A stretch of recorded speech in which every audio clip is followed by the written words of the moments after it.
Të nderuar kolegë, sot do t'ju paraqes një rast shumë të veçantë të dyshimit diagnostik për teratom placentare tek një paciente gjatë javës së 26 të shtatzenisë.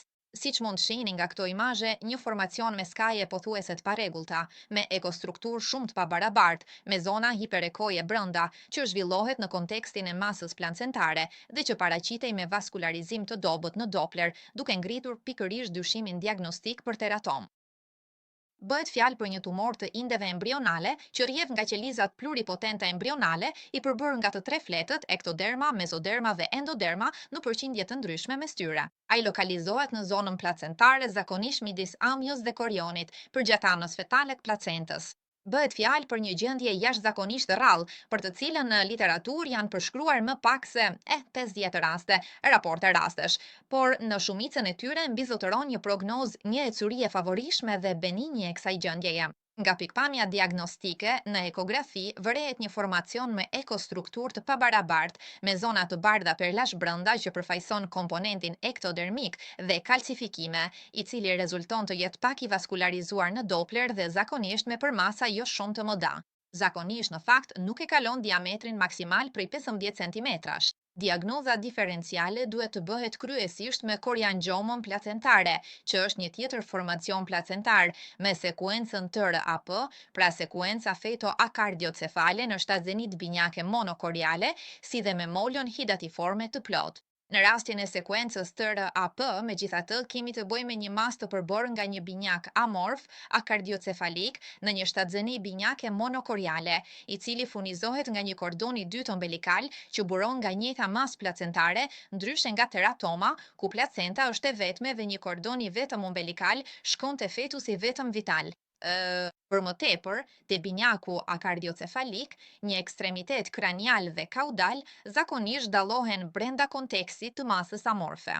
E diagnoza diferenciale me koriangjomën, nga ana tjetër, është e thjeshtuar nga vaskularizimi ekstrem i formacionit, pra i koriangjomës, pasi bëhet fjalë për një tumor me origjinë vaskulare që ka tendencë të rritet më shumë në vëllim. Në rastin e mollës hidatoforme, kemi të bëjmë me një patologji trofoblastike që shkakton degenerim të vileve koriale, ku zakonisht nuk dallohet embrioni dhe që paraqitet me një pamje cistike të përhapur. Në këtë rast, diagnoza diferenciale me koriangjomën është bërë më e lehtë pikërisht fal përdorimit të ngjyrës. Siç mund ta vëreni qartësisht nga këto imazhe ekografike, ky formacion i veçantë që paraqet ato zona të bardha dhe të ngurta brenda saj, të cilat janë mjaft tipike për strukturën ekografike të një teratome, është megjithatë me një shkallë mjaft të ulët vaskularizimi dhe ndodhet në kontekstin e placentës, e pozicionuar kryesisht përgjatë anës fetale. Përmasat maksimale të formacionit, të cilat janë matur këtu, janë në rreth 33 me 23 mm dhe më pas, gjithmonë me ndihmën e Dopplerit, është përpjekur të vlerësohet edhe raporti mes teratomës dhe vendit të lidhjes së kordonit, edhe për të përjashtuar ato komplikacione, edhe pse të rralla, që lidhen me një sekuestrim të pjesëshëm të gjakut nga formacioni, gjë që mund të lidhet më pas me një furnizim të ulët të gjakut te fetusi dhe një kufizim të mundshëm të rritjes. Kemi parë këtu se në të vërtet është shumë larg, rreth 45 mm nga vendi i lidhjes së kordonit, sasia e lëngut amniotik është normale, dhe shohim këtu nga këto imazhe se edhe fluksimetria e arterjes ombelikale është normale.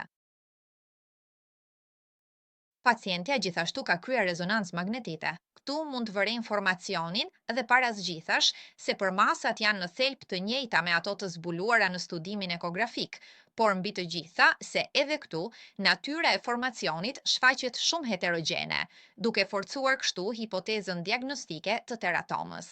Prandaj, me pacienten kemi qenë jashtëzakonisht optimist, pasi bëhet fjalë për një gjendje që në shumicën e rasteve shoqërohet me një ecuri të favorshme. Pra menaxhimi në thelb përfaqësohet nga një ndjekje konservative me ekografi, që ka për qëllim të vlerësojë rritjen e mundshme të formacionit, sasinë e lëngut amniotik, Dopplerin fetal, i cili në këtë rast ishte i rregullt, si dhe monitorimin e rritjes fetale. Sigurisht, pacientes ju rekomandua të kryente një ekzaminim histologjik të placentës në momentin e lindjes, pasi është pikërisht ky që mundëson vendosjen e një diagnoze përfundimtare. Dhe ju falenderoj për vëmendjen.